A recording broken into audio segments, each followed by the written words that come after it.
e respostas com o reverendo Augusto Nicodemos. É um prazer tê-lo aqui novamente, reverendo. Seja bem-vindo. Tá? Nós estamos recebendo muitas perguntas online e, como eu disse da outra vez, essas perguntas estão compondo o nosso banco de perguntas, mas necessariamente elas não estão sendo feitas na ordem que elas chegam. Então, se você faz sua pergunta hoje, por exemplo, é bem provável que ela possa ser lida no outro domingo ou daqui 3 domingos, dependendo da medida que nós vamos respondendo as perguntas, porque nós organizamos de maneira temática, de maneira que as perguntas fiquem diferentes umas das outras, para que assim a gente tenha mais dinâmica. Então, eu encorajo a todos a enviarem as suas perguntas. Nós temos muitas perguntas dessa vez do Brasil, vindo de irmãos do Brasil, e isso é muito bom. Significa que o alcance dessas perguntas e respostas do reverendo Augusto tem chegado a muitos lugares, e essa é uma maneira didática de nós aprendermos. Se nós olharmos o ministério do Senhor Jesus, vamos encontrar em diversos momentos ele utilizando deste momento, um momento de responder perguntas que são feitas pelos seus discípulos, a fim de dar lições preciosas. Então, meu querido, vamos pedir ao Senhor que o Espírito Santo seja o mestre por excelência, aquele que vai falar ao nosso coração, e, claro, através da vida do reverendo Augusto, que tem muito conhecimento da palavra para nos ensinar. Amém, queridos? Então vamos orar, vamos falar com o Senhor. Senhor Jesus, nós queremos agradecer ao Senhor por essa manhã bendita, momento que estamos aqui reunidos em Escola Bíblica Dominical, para crescermos um pouco mais na palavra do Senhor.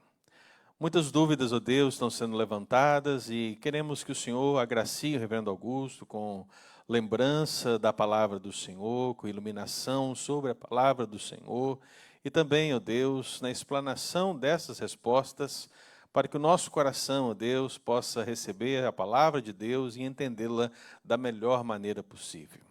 Que o Senhor Pai possa nos ensinar através da vida dele e nesse momento, em nome de Jesus. Amém. Amém, queridos? Pastor, você tem uma palavra inicial para a igreja? O senhor trouxe livro dessa vez?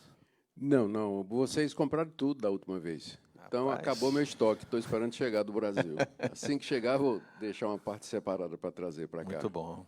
E o entrevistador, ele tem livro grátis para... Pode escolher, eu assino, inclusive. Né, geralmente, assim, quando o pessoal vai assim, entrega para o entrevistador, moderador, assim, um presente. Geralmente tem um presentinho que é assim. Hashtag fica a dica, né, reverendo? Fica a dica, tá certo. Mas nós vamos começar, reverendo, e, claro, vamos começar com Moisés. Moisés. Com Moisés, mas não o bíblico, o de 8 anos que aqui está. São as perguntas mais difíceis, são menino de 8 anos para baixo. O Moisés, de 8 anos, filho do nosso irmão diácono Tiago, nossa irmã Rúbia, ele faz a seguinte pergunta, reverendo. Por que o levita cortou a concubina em 12 pedaços e distribuiu um pedaço para cada tribo de Israel? Certo. Essa história está no final do livro de Juízes, e que é um dos livros históricos.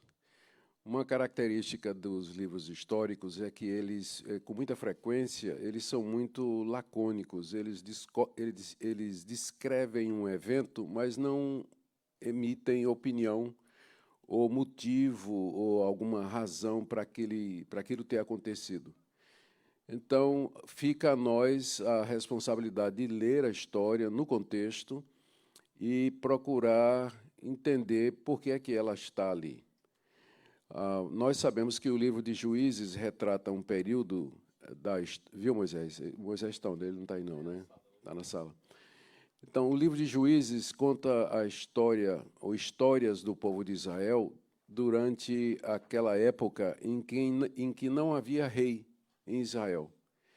E o refrão do livro é: cada um fazia o que achava certo aos seus próprios olhos.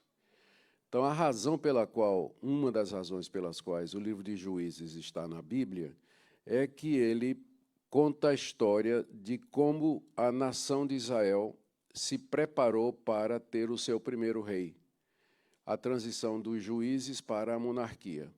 A causa foi que o sistema de juízes não conseguia conter a violência, a imoralidade, a idolatria que prevalecia no meio de Israel. Então, tudo clamava por um rei, por uma autoridade centralizada. Então, por isso que as histórias mais escabrosas do Antigo Testamento a gente encontra exatamente no livro de Reis, para poder perceber a necessidade, perdão, do livro de Juízes, para poder perceber a necessidade de um rei temente a Deus que colocasse ordem na casa. Então, uma dessas histórias é exatamente a da concubina que foi estuprada e deixada praticamente à morte nas portas da sua casa.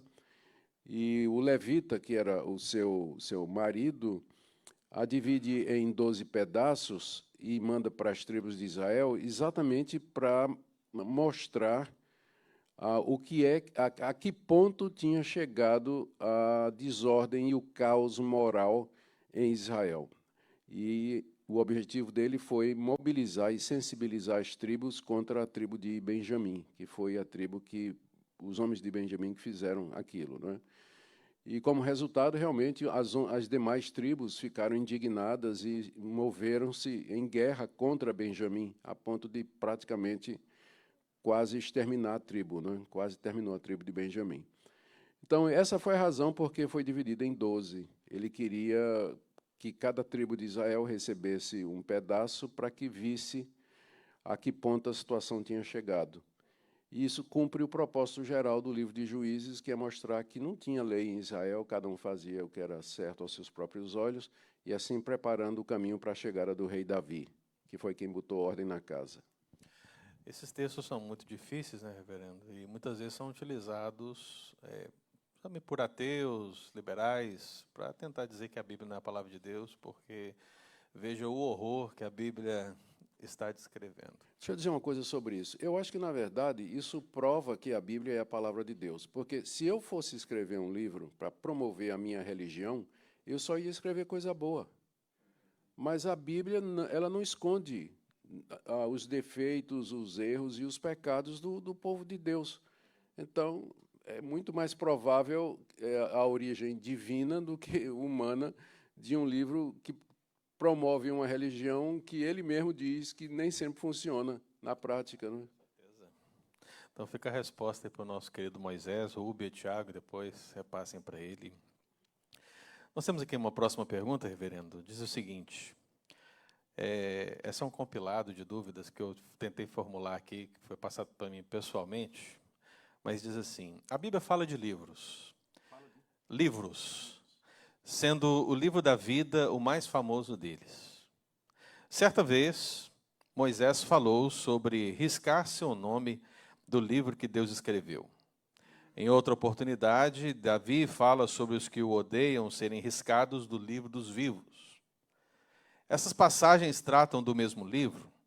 Como entender a ideia de riscar o nome? Seria a possibilidade de perda de salvação? Sim.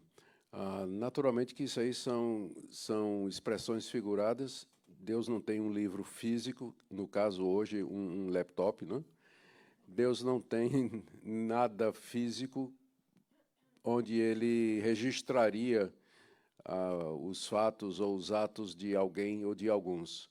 É uma maneira de que é o que a gente chama um antropomorfismo, ou seja, é uma linguagem em que os escritores bíblicos se referem a Deus em termos humanos, para nós compreendermos. Então, a ideia de que Deus conhece os que são seus e que Deus acompanha com a sua onisciência tudo o que acontece no mundo é expresso através da figura de um livro onde Deus teria tudo anotado, que era assim que se fazia naquela época, não é? Hoje em dia, é claro, nós temos outros recursos.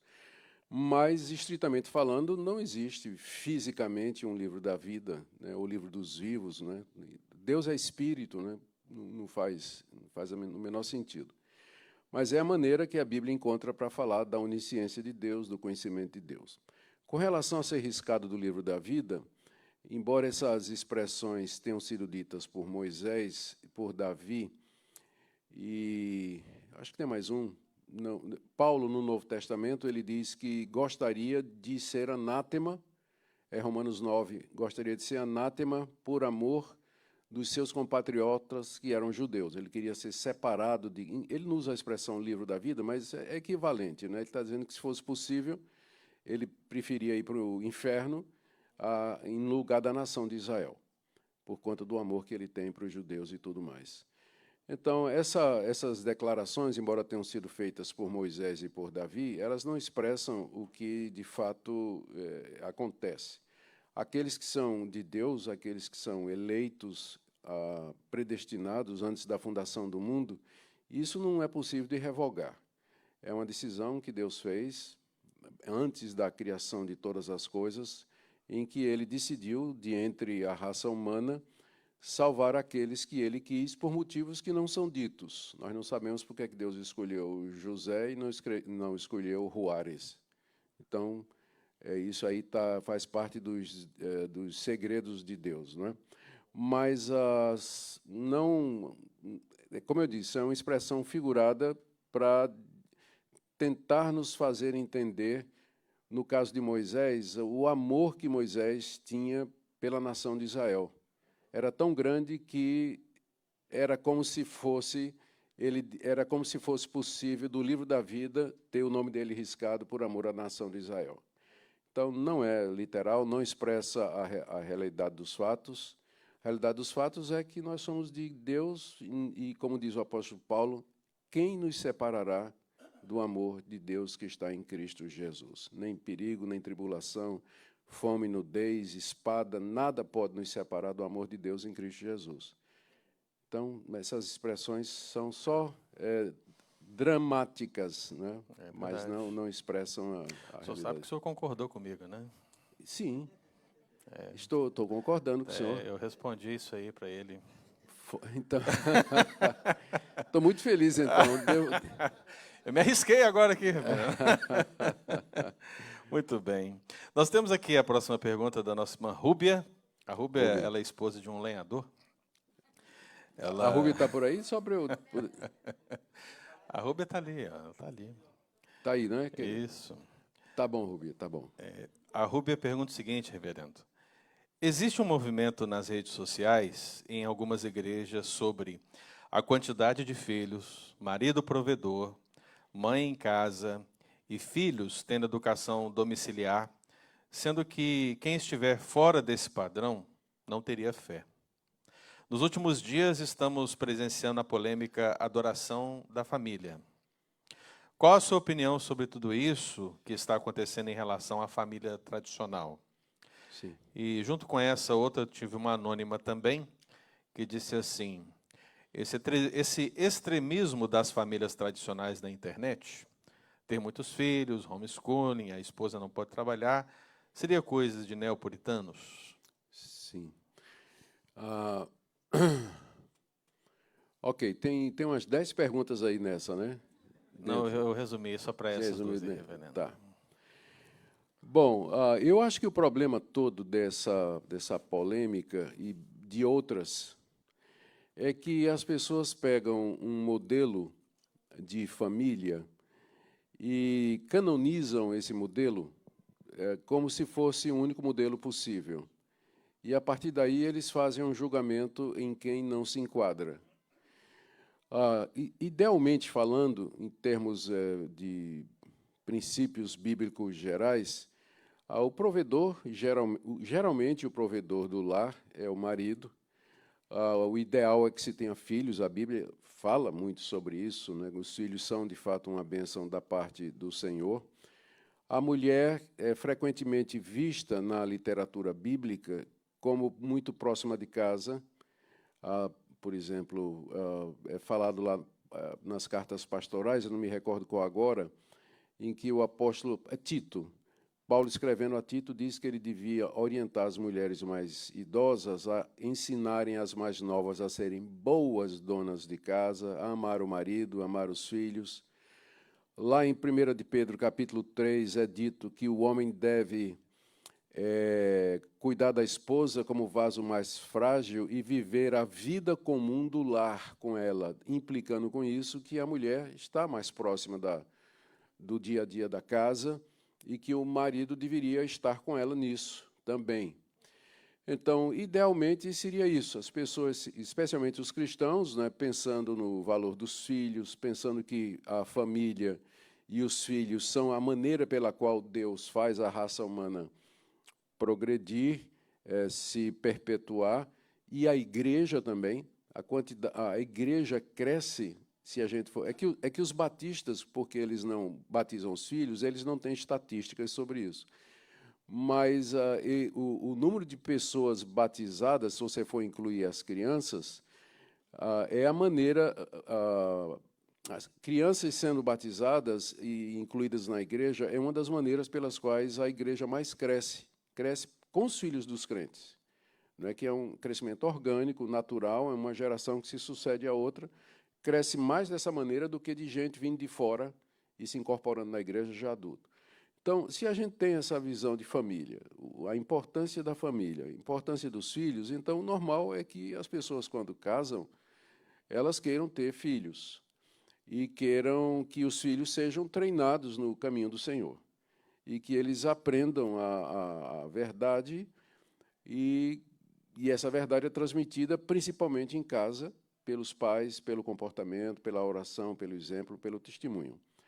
Então, a busca disso aí não é em si errado. Não é? O problema é que as pessoas fazem disso aí um referencial absoluto, porque existem, veja só as dificuldades de você assumir essas coisas que você falou aí, como sendo lei de Deus e quem está fora está pecando. Em primeiro lugar, é um fardo sobre os solteiros. Tem mulheres que nunca vão casar. E tem homens que também nunca vão casar. Como é que ficam eles? Se o caminho da salvação é a família tradicional e nem casar eles vão... Então, primeiro colocam um fardo em cima dos solteiros. Solteiros adultos, estão chegando a uma certa idade, não casaram ainda, e aí estão fora do padrão. Então, enquanto que a Bíblia fala que a solteirice é um dom de Deus, 1 Coríntios 7, e que é uma possibilidade, você viver solteiro e ter uma realização pessoal, servir a Deus, é possível perfeitamente. Segundo, coloca um peso sobre aqueles casais que não podem ter filhos, ou por esterilidade, ou qualquer outra dificuldade, eles não podem. E tem casais que já fizeram de tudo para ter filhos, recorrendo à inseminação artificial, enfim, uma série de outras coisas, até polêmicas, não é? Mas simplesmente não podem.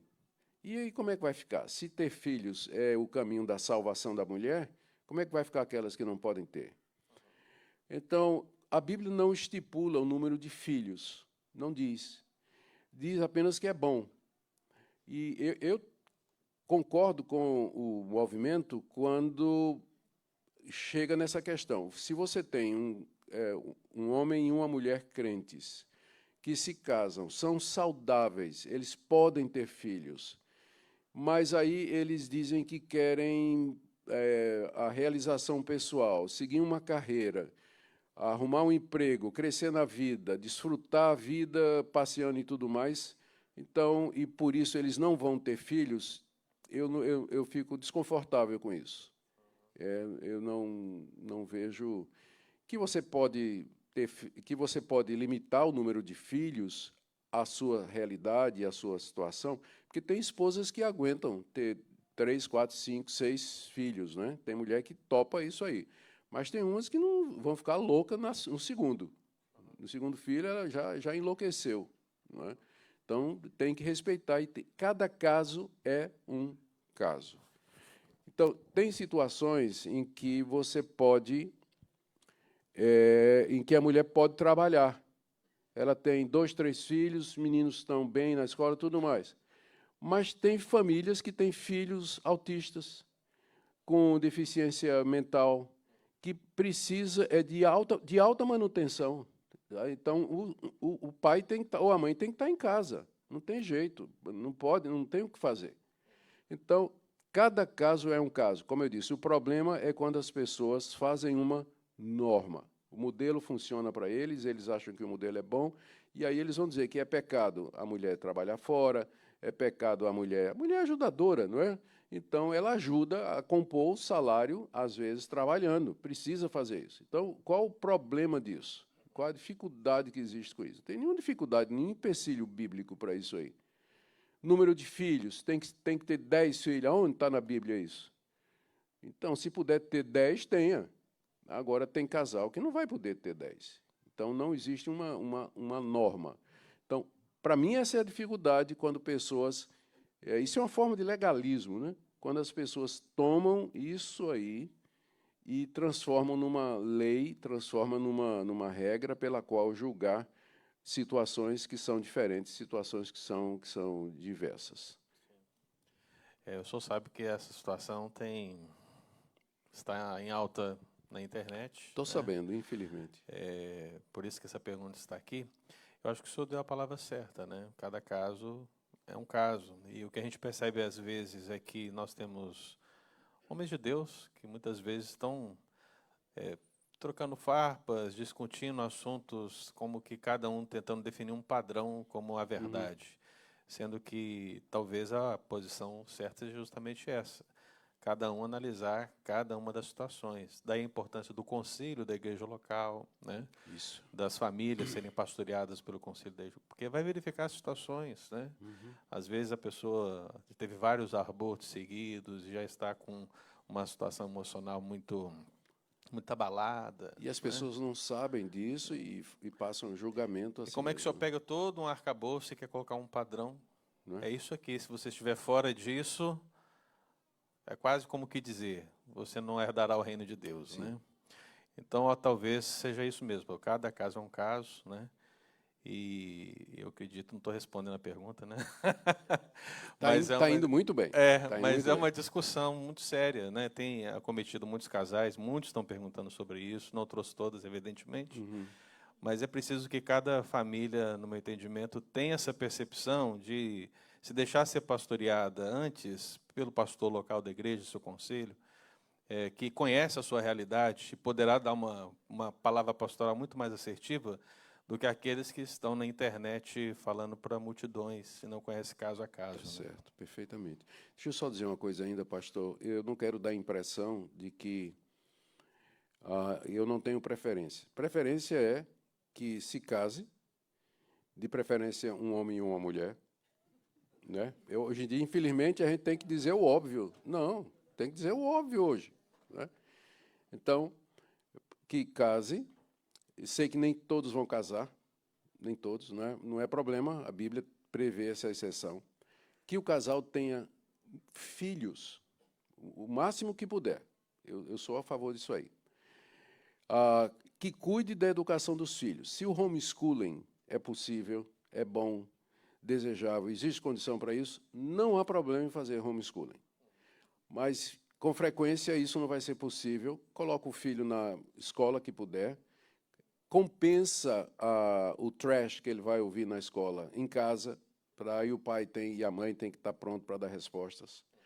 Entrosa o filho na igreja, que é uma fonte de boa educação, de bons princípios e valores. Ora pelo filho e assim por diante.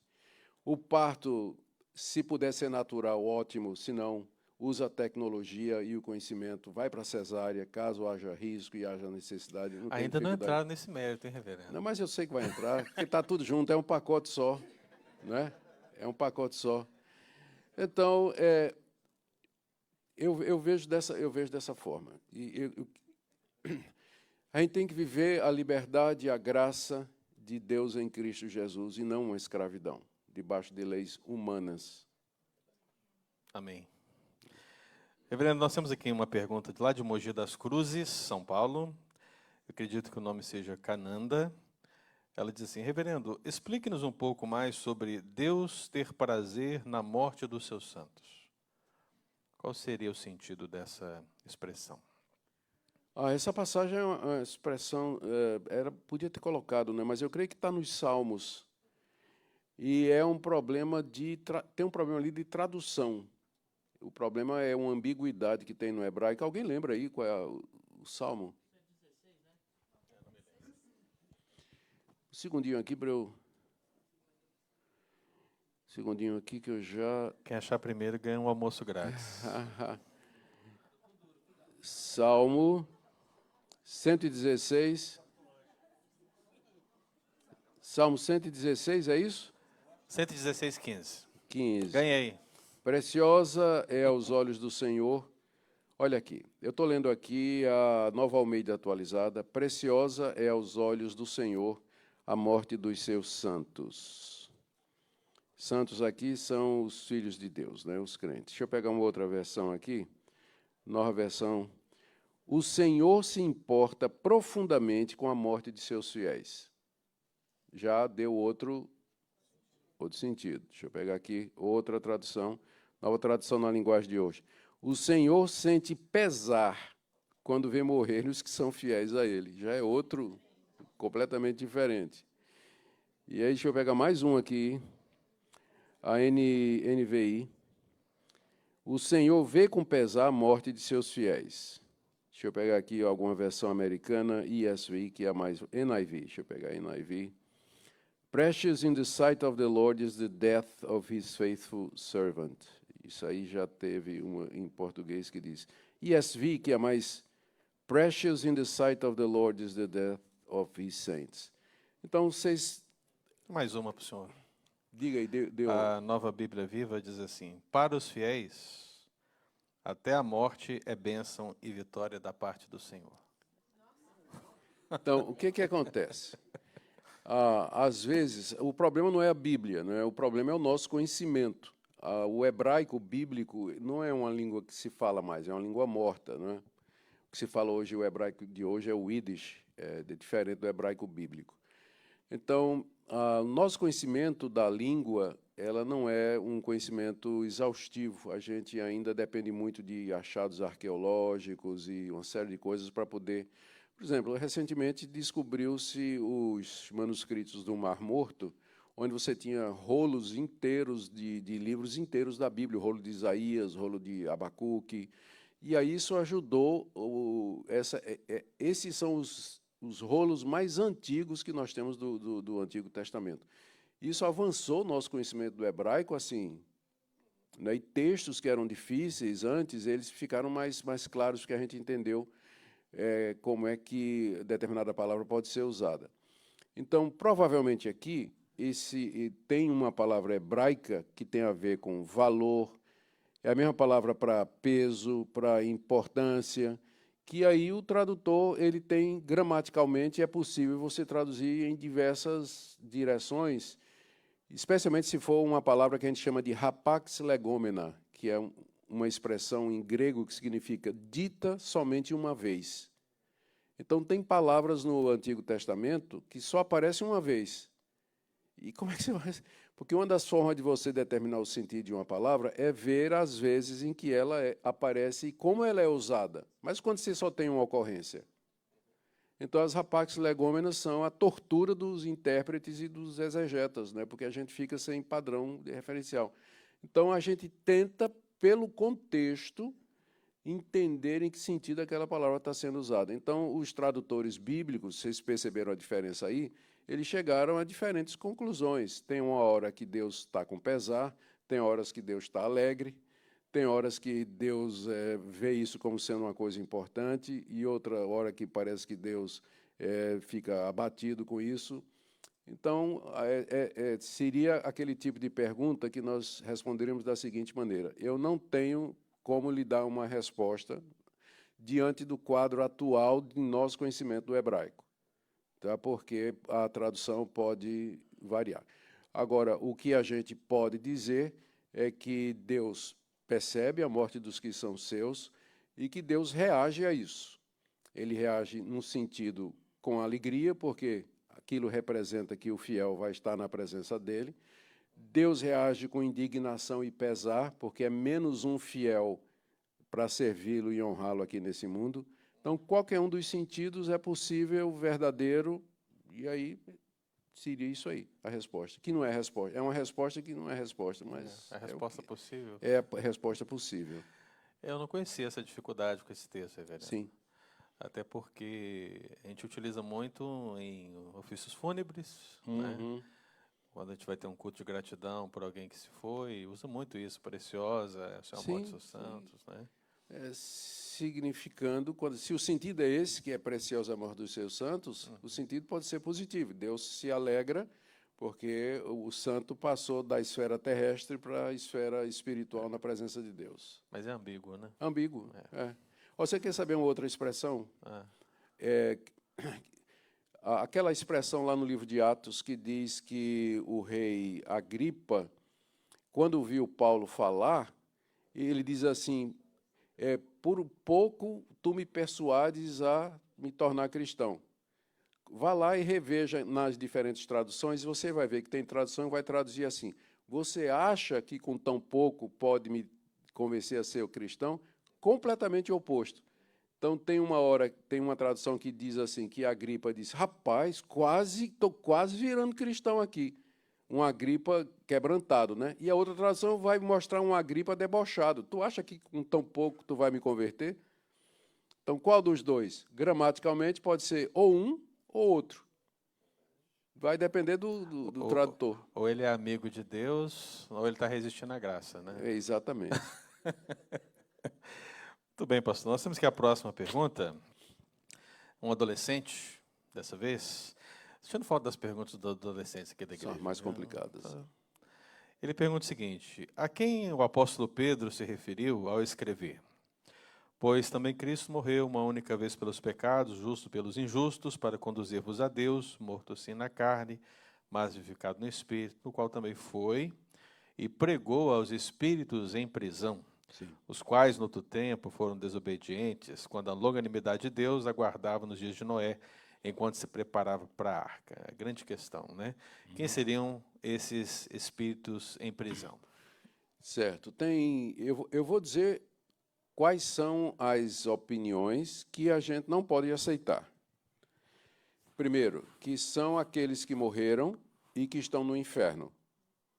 Então, de acordo com essa posição, Cristo, quando morreu na cruz, ele foi lá no inferno pregar aos que já tinham morrido, que estavam sofrendo, com o objetivo de dar uma segunda chance para essas pessoas. Por que a gente não pode aceitar essa opinião?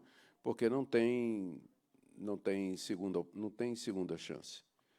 Tem até uma música da banda White Cross, que é rock metálico cristão, There is no second chance. Então, quem quiser, ouça essa música depois, é muito legal. O Marcelo curtiu isso aí, né? Curtiu? Curte, né, Marcelo? Cadê ele? Está aí, ó. White Cross, top. Bom, então, essa daí a gente não aceita. Uma outra opinião é que os espíritos em prisão são os anjos lá de Gênesis 6. Os filhos de Deus que casaram com mulheres e, como resultado, Deus os castigou e os reservou para o juízo com correntes eternas, e Cristo teria ido lá proclamar a vitória dele, dizer que ele tinha vencido a morte e tudo mais, né? Essa é fantasiosa demais, é baseada numa interpretação duvidosa de Gênesis 6. Eu creio que, de todas, essa talvez seja a mais complexa. Uma outra possibilidade que eu considero bastante possível é que os espíritos em prisão aí é a geração da época de Noé. E que Noé, sendo pregoeiro da justiça, como está escrito lá na 2ª de Pedro, aliás, 1ª de Pedro, ele é o pregoeiro da justiça, e pouca gente lembra desse fato. O pessoal pensa que durante o tempo da construção da arca, Noé estava construindo a arca só, né, fazendo trabalho de carpintaria. Não. Durante o tempo da construção da arca, ele estava pregando para a sua própria geração. E Cristo, pelo Espírito, estava pregando através de Noé para aquela geração que é descrita como espíritos em prisão, para dizer que eles estavam aprisionados pelo pecado, pela sua própria culpa, e que não haveria redenção para eles. Tanto é que, de fato, quando o dilúvio veio, não escapou ninguém a não ser a família de Noé. Então, essa é a melhor explicação. Cristo estava pregando a geração de Noé através do ministério de Noé. Isso explica o que segue, né, que você leu em seguida, né, que fala realmente de Noé, daquela geração da qual se salvou somente 8 pessoas, e através da arca. Eu considero essa a interpretação menos fantasiosa, mais possível, está mais de acordo com o contexto, mas, mais uma vez, é uma dessas passagens que a gente tem uma preferência, mas não pode bater o martelo. É uma das passagens mais difíceis do Novo Testamento, essa daí. Verdade, reverendo. E, naturalmente, eu acho que a maioria dos crentes acredita na primeira que o senhor falou. Mas não tem chance, não. No second Pois chances. é. A gente teria que fazer a pergunta: que inferno é esse? Uma boa Não, pergunta a não ser tem. feita. Segunda pergunta mas por que pregou só aos espíritos da época de Noé? Sim, porque E era os o que... outros, né? Que não tiveram segunda chance também, Não, né? não. É porque a geração da época de Noé é icônica. Sim. O próprio Jesus vai citar, assim como foi nos dias de Noé, assim será também nos dias dos filhos do homem. Então, aquela geração da época de Noé é aquela geração da qual está escrito: Deus se arrependeu de ter criado o homem na face da terra. Tal era a depravação que havia naquela época. Por isso, ela é escolhida como o exemplo máximo da depravação humana. Sim. E a opinião que o senhor mencionou que é a melhor, eu acredito que a dificuldade de aceitá-la de muitos é a dificuldade de enxergar Cristo no Antigo Testamento, né? Sim. As pessoas, estou ensinando teofanias nas terças-feiras. Então, nós estamos vendo Cristo presencialmente no Antigo Testamento, que já é surpresa para alguns, mas ele está presencialmente no Antigo e também na mensagem que é proferida, como o senhor mencionou. A Perfeitamente. gente precisa enxergar Cristo no Antigo Testamento também. É isso que Pedro nos ensina com essa passagem aí. É isso aí. Por isso, venha na terça-feira, Isso, gente, ó. Jacó e Terça. o anjo. Luta boa. Nós temos aqui a pergunta, reverendo Fred Cunha, de São José dos Campos. Ele pergunta assim: o senhor não considera mercado da fé essas viagens caríssimas, a maioria dos brasileiros pelo menos, em partes da Europa e Ásia, aos locais que muitos ainda tratam como sagrados? Os rios de dinheiro investidos nesse turismo da fé não poderiam ser melhor investidos na distribuição aos necessitados? Isso aí é uma decisão que cabe a cada pessoa. O crente é que vai decidir se ele quer pegar os milhares de dólares que vai ser gasto, que ele tem, se ele quer fazer uma viagem para conhecer em loco o palco dos eventos relacionados com a Reforma Protestante, ou lá em Israel, ou no Egito. Ele é que vai decidir se vai usar isso para isso ou se ele vai dar para a caridade. Isso é uma decisão extremamente pessoal. Não creio que a gente devia, mais uma vez, não é? É o pessoal fazer o estereótipo de que todo mundo que vai em viagem para as terras da Reforma ou Israel e tudo mais está pecando porque está fazendo um mau uso do dinheiro. Eu não creio.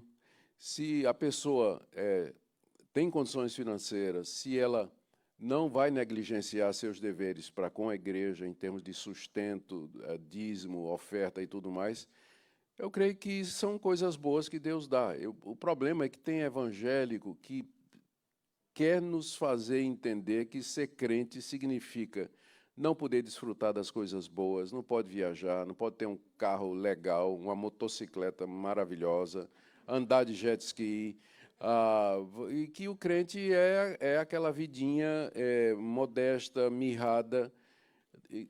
Infelizmente, às vezes acontece que Deus nos coloca numa situação como essa. Tudo bem, não é? Nós serviremos a Deus de qualquer maneira. Mas Deus também nos abençoa com coisas boas, com desfrutar do mundo que Ele nos deu. E se nós temos condição de viajar, passear, ter um carro bom, fazer turismo, façamos e vamos dar graças a Deus por isso, agradecer pela oportunidade que Ele nos deu. Então, não vejo problema. Talvez ele tenha tido uma má experiência ou ouvido uma situação onde acontece muito, né, de crentes fazerem isso com certo misticismo. Aí sim, aí é diferente. Aí é diferente. Se você vai, por exemplo, a Israel e se rebatiza no Rio Jordão, compra vidros e vidros de óleo das azeitonas lá do Jardim das Oliveiras, raspas da muralha dos muros do Templo de Jerusalém, não é? Onde os rabinos enfiam lá os pedidos, né? E se você vai achar que seu pedido... Eu vi isso acontecer, um pastor lá de Pernambuco fez uma viagem lá para Israel, botou um quipá, chegou no Muro das Lamentações, colocou um papelzinho e ele dizendo: "Oh, Deus, não deixa Augusto ser eleito presidente do Supremo Conselho, porque ele é um radical." Né? Funcionou, Então, hein, reverendo? ele ora, é por isso que eu não fui eleito, provavelmente, né? Achando que aquela oração teria mais efeito, né? Ele não precisou nem aquela oração, né? Foi uma verdadeira lamentação. Lamentação, lamentando mesmo e tudo mais. Então, isso aí é místico, não tem valor absolutamente nenhum, então isso aí está errado. Tá errado. É possível fazer turismo e glorificar a Deus, né, reverendo? Claro, evidentemente. Nós temos aqui a próxima pergunta do nosso irmão Simonton. Cacheta. Você já sabe o que quer dizer, né? Aprendeu já. Yes. Ele está balançando a cabeça ali, ó, mas é isso mesmo. Então, assim, sempre ouvi dizer que não há possessão demoníaca em cristão verdadeiro. Mas em Mateus 16, 22, 23, o discípulo Pedro diz a Jesus que ele não morreria. Jesus responde a Pedro como se estivesse conversando com Satanás. Pedro estava com algum tipo de possessão? Não, Pedro ali estava sendo usado pelo diabo, ele cedeu à tentação. E naquele momento, Jesus percebeu que por trás das palavras precipitadas do seu discípulo estava a ação de Satanás. Por isso, então, ele se refere a Satanás. Não tem nada no texto que exija que Pedro estava possuído. Satanás tenta, oprime, ele traz sugestões, ele tem acesso às nossas emoções, aos nossos sentimentos, e ele mexe com isso, e a ponto de Jesus repreendê-lo, porque usou o discípulo que tinha acabado de dizer que Jesus era o Cristo, o Filho do Deus vivo, a ousadia de Satanás em pegar esse discípulo e usar contra Cristo.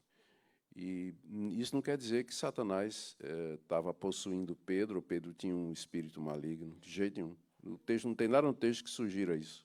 Verdade. Talvez seja o mesmo caso de Davi, quando ele é incitado pelo diabo a fazer o censo de Israel. Exatamente. Crônicas diz que foi Satanás que fez, e o livro dos Reis diz que foi Deus. Interessante, não é? Sim. Satanás fez, mas fez com autorização de Deus, como o caso de Jó. Ainda bem que o senhor disse isso, né? Porque fizeram essa pergunta recentemente, o senhor concordou comigo de novo. Parabéns, reverendo. Estou muito bem, estou bem na fita hoje, né? Estou bem na fita hoje. Muito bem, nós temos aqui a próxima pergunta, veio lá de Salvador, da Bahia. Gleidson Dantas, ele certamente está acompanhando, e ele pergunta, reverendo: devemos estar todos os dias na igreja? Ou melhor, em todos os cultos da congregação? Pois, além do trabalho, temos esposa e filhos, e muitas vezes somos cobrados para estar em todos os cultos. Tá.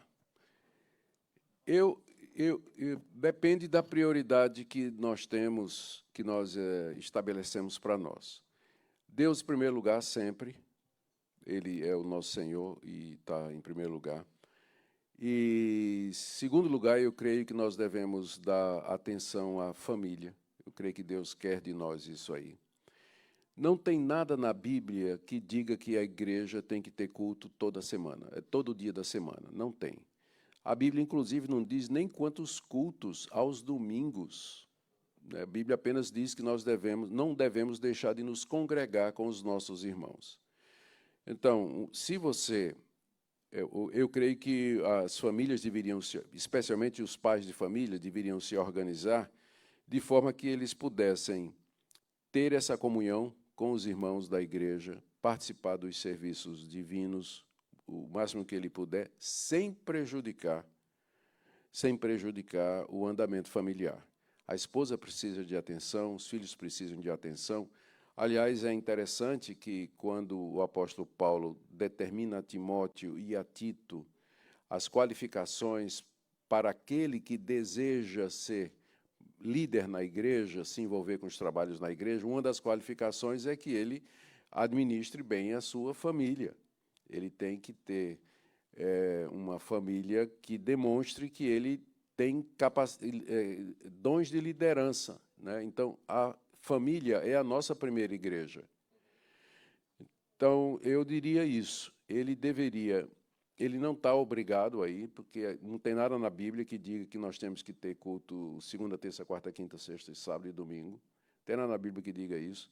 Tem nada na Bíblia que diga que a gente tem que estar em todas as atividades da igreja. Mas a Bíblia fala, não deixe de se congregar. Está lá em Hebreus, como é costume de alguns. Então, cumprido isso, mantendo a comunhão dos santos dentro do que é possível, eu creio que a gente devia dar atenção, sim, claro, né, à esposa, aos filhos. Eu acho que, às vezes, os homens são penalizados demais, porque eles são presbíteros, são diáconos, são líderes de grupo familiar, são professores de escola dominical, eles lideram um determinado movimento e acaba que ele se envolve com tudo isso e não tem tempo para atender a essas demandas familiares que são extremamente importantes. Então, precisa ter sabedoria, não precisa estar envolvido com tudo, não é? Mas, em compensação, se não vai estar envolvido na igreja, que seja por causa de dar atenção à família. Porque tem gente que não quer ir para a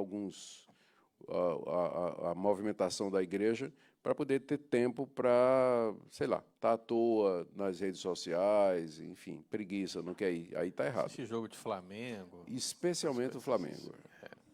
Acho que é um pecado quase imperdoável. Não tem perdão. Isso aí eu vou achar uma base bíblica para isso, daqui a pouco. Parece que o abutre, o urubu, até é uma ave impura. É impura. Tá escrito lá. Acho que podia começar por aí. Já é isso aí. Ao passo que você tem assim, sede santos. Sim. O justo florescerá como a palmeira. É verdade. Né? É verdade. Só está alegando o coração Paulo, aí, Reverendo. São Paulo, né, que escreveu a maior parte dos livros da Bíblia. É verdade. Eu estou pensando se tem algum cruzeiro na Bíblia, acho que não. Não, aí tá. Aí é mas a descendência de Abraão seria como as estrelas do céu. Isso aí. É isso aí, cruzeiro. Vamos achar a base bíblica. Uma hora dessa a gente acha. Mas o senhor falou aí, Reverendo, o senhor deixou uma frase que é um corte bem difícil, viu? Qual? O senhor falou aí, se pegarem para cortar, né? Igual aquela dos 3 milhões de anjos que o senhor disse que Deus criou. Sim, isso aí vai dar um clipe assim, violento. A Bíblia não diz que é obrigado a ir todos os cultos. O pessoal pode isolar. É um bom corte, né? Mas eu estou acostumado o pessoal fazer isso comigo. Misericórdia, reverendo. Presbítero Eudes, ele tem uma pergunta para o senhor. Como o senhor concilia os decretos de Deus com a responsabilidade humana? Não concilio. Não existe. Uma vez perguntaram a Spurgeon, né? Como é que você reconcilia essas duas coisas? E a resposta de Spurgeon foi: eu não reconcilio amigos.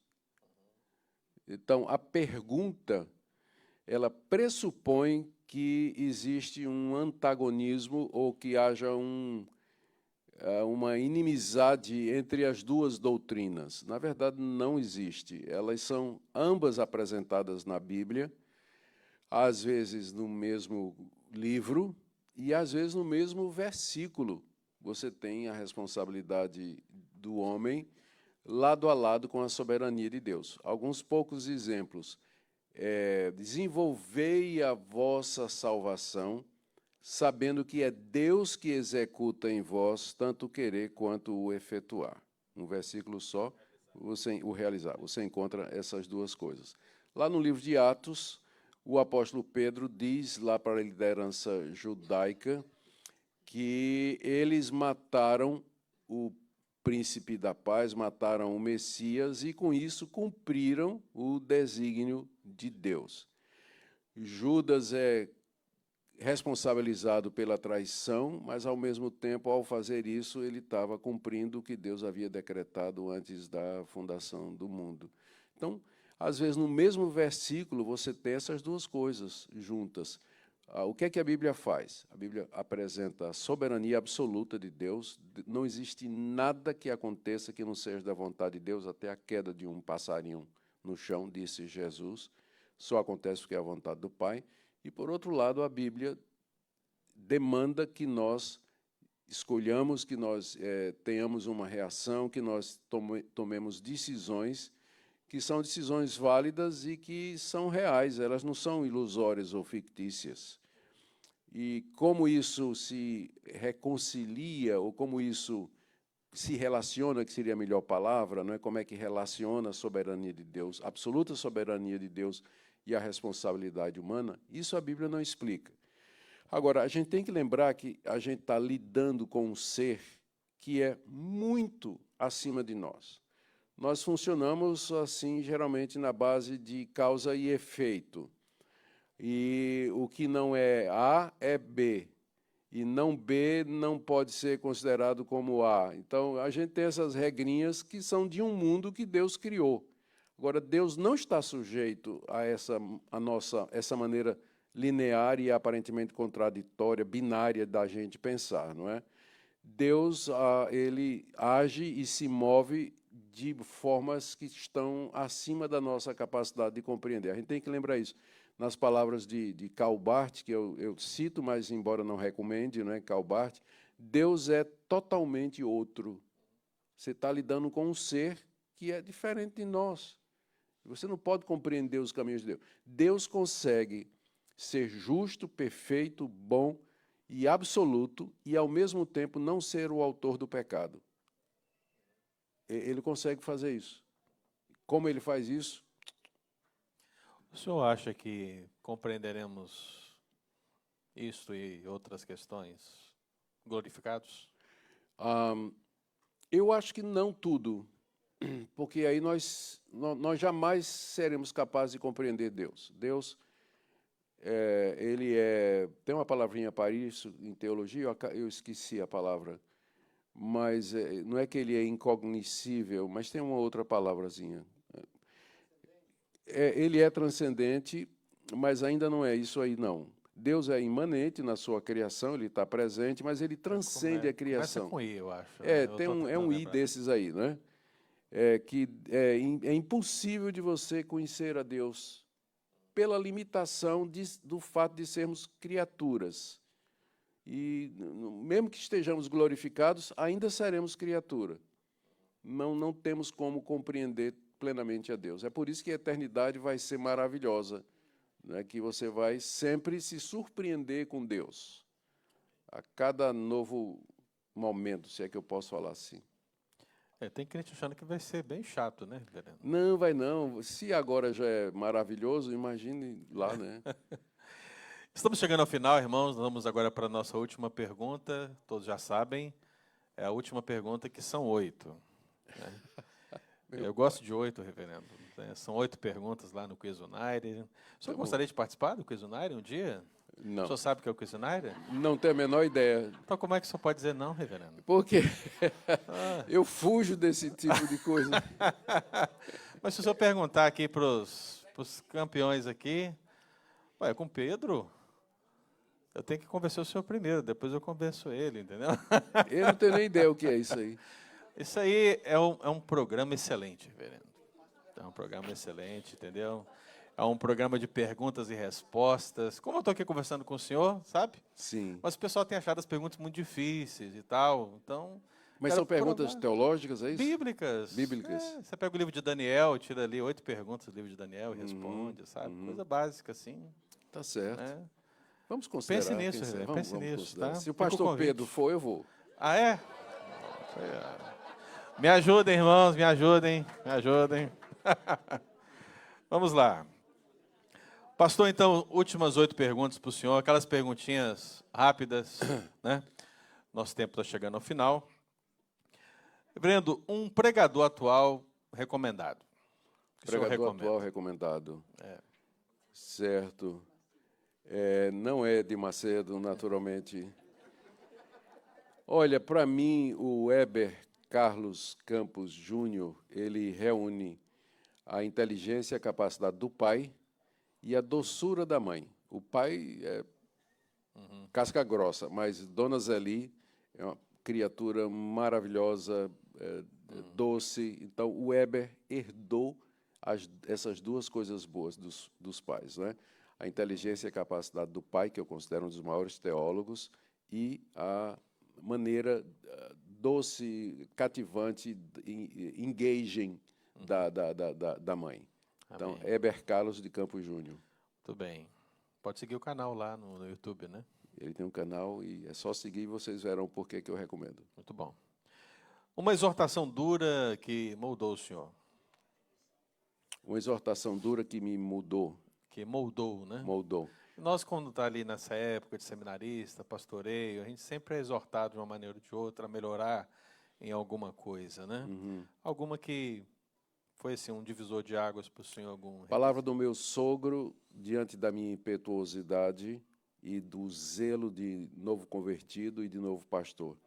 Está lá em Eclesiastes, capítulo 8, verso 5. O coração do sábio conhece o tempo e o modo. E ele me disse, olha, Augusto, você pode até estar certo, mas você tem que saber o tempo de falar e o modo de falar. Porque, às vezes, você perde uma boa causa exatamente porque você apresentou essa causa da maneira errada e no tempo errado.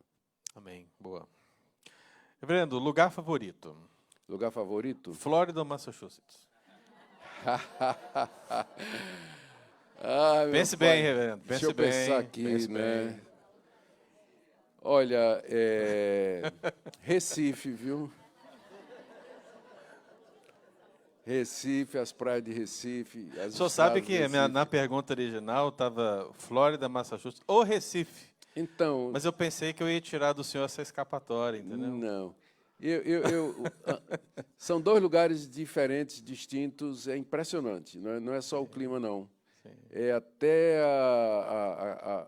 o perfil da imigração. Muita gente está lá em Flórida mais por conta do turismo. Aqui o pessoal ganha dinheiro e vai fazer turismo lá. Então...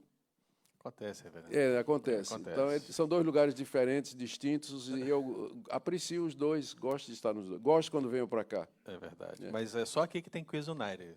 Então, já estou refletindo aqui no... Muito bem, reverendo. Um livro de apologética essencial. Alguém quer estudar apologética, um livro essencial que o senhor indicaria? De apologética, é Um Universo ao Lado. Universo ao Lado. Esse de Sire. S-I-R-E. É um livro fantástico de Tamires, cosmosões viu, apologéticas. Tamires? Essa foi para você, viu? Muito bem. Reverendo, ler, escrever ou pregar? Existe uma ordem para o senhor em termos de preferência? Pregar. Pregar em segundo lugar, escrever e, por último, ler. Por incrível que pareça. Nessa fase da minha vida, né? Eu, por exemplo, o pessoal diz assim, pastor, eu preciso que o senhor... eu queria que o senhor falasse sobre família, certo? Eu não tenho mais paciência para ler. Tudo que eu já li muito na minha vida. Muito, muito, muito. Nem se eu te desse um livro de sofonias para o senhor ler? Não. Eu estou com o seu livro lá, tá né? Na lista de coisas para eu fazer. Mas eu iria para... Eu tentaria escrever a partir do conhecimento que eu já tenho. Pode parecer arrogância, mas não é. São 43 anos de ministério, 70 anos de vida, mestrado, doutorado, pós-doutorado. O que eu tinha de ler na vida até essa altura eu já li, do que eu preciso, não é? As leituras novas que eu faria seriam em campos absolutamente novos para mim. Mas nos campos tradicionais, já passei a lista toda. Okay. Tanto é que eu dou a minha biblioteca todinha para o meu dentadura. Dentadura é o genro, que você tem porque precisa, mas ninguém gosta. Bem-aventurado esse homem. Bem-aventurado. Ganhou minha biblioteca toda. Hoje minhas leituras se resumem no programa Logos, que é um programa bem completo, né? Bem completo, tem milhares de livros lá. Sim. Quando eu preciso, eu consulto. Mas imagine só ganhar a biblioteca do Nicodemos, gente. Ganhou. E ficou muito feliz. Primeiro ganhou a filha, né? Agora a biblioteca. Rapaz, E está impressionante. morando no meu apartamento, lá em Recife. É isso aí. O senhor está fazendo o oposto de Labão, né? Pastor, eu sei que assim, o senhor responde muitas perguntas que são chegadas para o senhor, mas eu acho que essa ninguém fez para o senhor. Vamos lá. Qual o tema mais difícil das Escrituras? O tema mais difícil? O senhor, depois de estudar tanto, responder tanto, mas qual é o tema, o assunto, que o senhor colocaria assim como o número 1 em termos de dificuldades de compreensão? Certo. Olha, sem dúvida, a questão da teodiceia, né? A questão da origem do mal. Isso aí é difícil de você responder e compreender. E a solução que eu tenho na minha cabeça é aquela que eu mencionei há 2 perguntas atrás, ou 3, que nós estamos lidando com um ser, com questões relacionadas com um ser que é muito acima de nós e cujos caminhos nem sempre nós compreendemos. Então, essa questão da origem do mal, do sofrimento, da dor, da entrada do pecado no mundo, isso tudo eu considero um dos temas mais difíceis. Uma vez que você entendeu ou que você se pacificou ou se tranquilizou com relação a uma resposta ou uma não resposta, o mais é tranquilo.